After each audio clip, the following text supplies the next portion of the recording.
नमस्कार,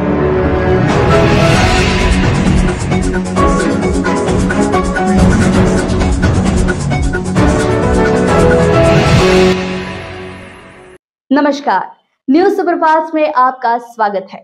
news superfast Satish पारधी के साथ आइए नजर डालते हैं आज की ताजा खबरों पर।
माननीय कुमारी विजया बारदार अभिनेत्री मॅम, कृपया आपण मंचावर यावं आणि छोट्या छोट्या बालकांना त्यांचा सन्मान त्यांचा सत्कार करा।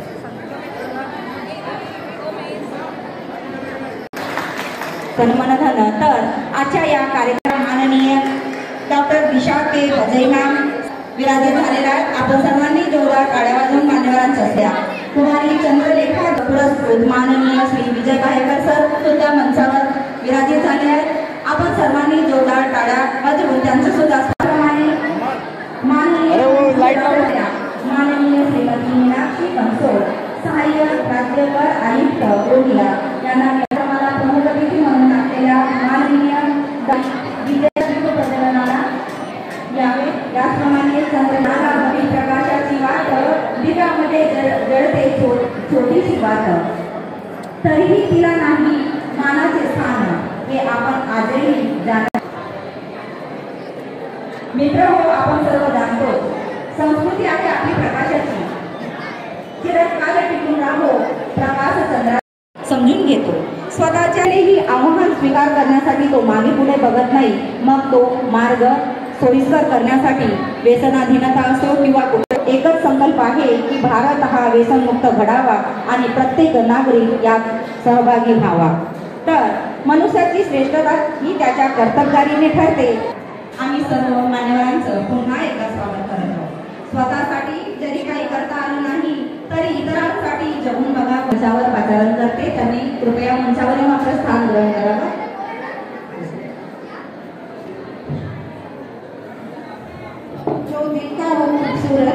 जो दिल का हो खूबसूरत, खुदा ने ऐसे लोगों को कम बनाया है, खुदा ने ऐसे लोगों को कम बनाया। सर एक मिनट बताइए तालियों में दे।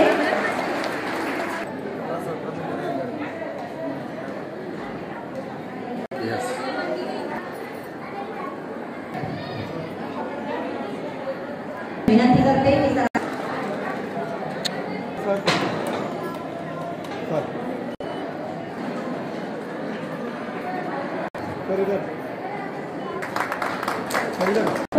म्हणून धैर्य आणि चातुर्य बुद्धी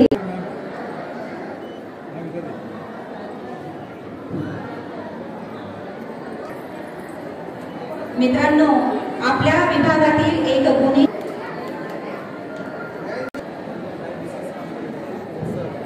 तर आजच्या या कार्यक्रमाचे गोंदियातील समाज कल्याण सेवेत 2004 ते 2009 मध्ये उत्कृष्ट समाज कल्याण म्हणून 2013 ला रिटायर झालेले आहेत।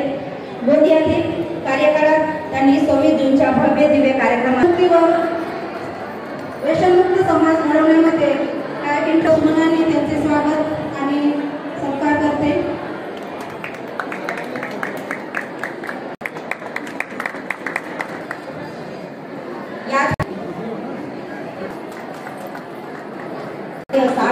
60,000 असे एक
13 वर्षापासून करत आहोत.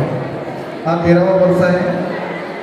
युवक दिवसेंदिवस व्यसनाकडे वळलेले आहेत आणि जात आहेत. हा आजचा 31 डिसेंबर हा असा दिवस आहे की ह्या दिवशी लोक पहिला गुण घेतात आणि विशेष करून चिंता ही बाब ही आहे की वयाच्या 14 वर्षाचे युवक 13 वर्षाचे युवक या पहिला गुण घ्यायला लागलेले आहेत. आणि आमच्या श्री गणेश ग्रामीण विकास 13 वर्षापासून हा कार्यक्रम सुरू आहे आणि समाजाने पर्टिक्युलर युवकांनी ह्या व्यसनाकडे वळू नये आणि सामाजिक बांधिलकी सगळ्यांची आहे की व्यसनाधीन समाज निर्माण व्हावा. याच्यामध्ये आपला कोणाचाही मुलगा, कोणाचाही नातू, कोणाचाही मामा, कोणताही व्यक्ती असू शकतो जो ह्या दिवसापासून व्यसनाधीनताकडे वळेल. आणि विशेष करून मी अभिनंदन करतो या अभिनेत्रीची की त्यांनी सामाजिक बांधिलकीवरून त्यांनी स्वतःहून स्वीकार केला आणि ह्या कार्यक्रमाला येतात. न सांगता समाजासाठी निरंतर झटत असतात अशा जे कोणी वेगवेगळ्या माध्यमातून जसं अकादमी सिनेमा ग्रुप आहे, काही व्यसनमुक्तीमध्ये काम करणारे वेगवेगळे कार्यकर्ते आहेत, वेगवेगळ्या समित्या आहेत, दारूबंदीसाठी काम करणारे वेगवेगळे गावागावामध्ये आंदोलन झालेले आहे. त्याच्या या व्यसनाधीनताच्या आपण विरोध करूया आणि भारत व्यसनमुक्त भारत निर्माण करूया. एवढं धन्यवाद त्यांना, कारण की त्यांनी असा एक कार्यक्रमासाठी मला आमंत्रित केलं. जेव्हा त्यांनी आमंत्रित केलं मला असं वाटलं की थोडा वेगळा वाटला मला, म्हणून त्यांना हवं वाटलं की मी येतो. गोंदिया जिल्ह्यामध्ये हे 13 वर्षापासून चालू असेल, पण माझ्यासाठी हा कार्यक्रम एक नवीनच आहे. आणि जिल्हाधिकारी होण्याचं कारण एक मोठा जे व्यसनाचा जे विषय असतात दारू, आता माझ्या कार्यकाळामध्ये किंवा माझा अधिकारचा याच्यामध्ये सुद्धा भरपूर लायसन्सेस मी दिलेले आहेत. त्यांना याच्यापासून दूर ठेवण्याचा जर मी त्यांना संबोधन करण्याचा एक वेळ भेटला तर मला असं वाटतं की ते त्याचा संधीचा वापर केला पाहिजे. हे जनरली आपल्या परिभाषामध्ये एकदम नकारात्मक स्वरूप आहे त्याला, की चुकीचा विषय असा आपण गृहीत धरतो. पण मला असं वाटतं की व्यसन जे आहे म्हणजे याला इतिहास असो किंवा आपलं साहित्य असो किंवा आपल्या भाषा असो त्याच्यामध्ये नकारात्मक स्वरूपाचा जेव्हा त्याला अर्थ लावतो तर त्याचं कारण जे आहे की आपण मोस्टली त्याला नकारात्मक गोष्टी सोबतच जोडतात. त्याच्यामध्ये ड्रग्ज असो, दारू असो किंवा इंग्लिश लिटरेचरमध्ये टी लड्डू जे आहे, वेल्थ, वुमन, वाईन याच्यासोबत जोडलेला जातात. पण मला असं वाटतं की याच्यामध्ये सकारात्मक सुद्धा याला एक अर्थ आहे जे आपण जनरली विसरतो. एका माणसाचा जीवनामध्ये प्रत्येक दिवसामध्ये 24 तास असतात. 24 तासपैकी 8 तास ते झोपतात, पण 16 तास त्यांच्याकडे असतात काय ना काय याच्यामध्ये सकारात्मक कार्य करायला. जबाबदारी आहे की त्यांनी सुद्धा त्यांच्या मुलांमध्ये ॲज पालक म्हणून तुम्ही सुद्धा त्यांना काही ना काही गोष्टीसाठी प्रवृत्त की तुम्ही सुद्धा काही ना काही तुमच्याच मुलांमध्ये असं काही निर्माण करण्यासाठी काहीतरी करा. आणि मला असं वाटतं की विशेष करून या कार्यक्रमासाठी नायगाव साहेबांचं विशेष अभिनंदन केलं पाहिजे, कारण की हे संकल्पना करणे आणि असं 13 वर्ष चालवणे याला खूप जास्त आत्मविश्वास लागतात. आणि त्यांना विशेष धन्यवाद देऊ इच्छितो की मला या कार्यक्रमासाठी तुम्ही बोलवलं. लगातार लड़ रहे हैं, आपको बहुत बहुत साधुवाद और आपकी ये लड़ाई काफ़ी प्रेरणादायक है. और मैं समझता हूँ कि आज के इस कार्यक्रम में आए सभी लोग इस प्रेरणा से अभिभूत होकर आगे ये लड़ाई कंटिन्यू करेंगे.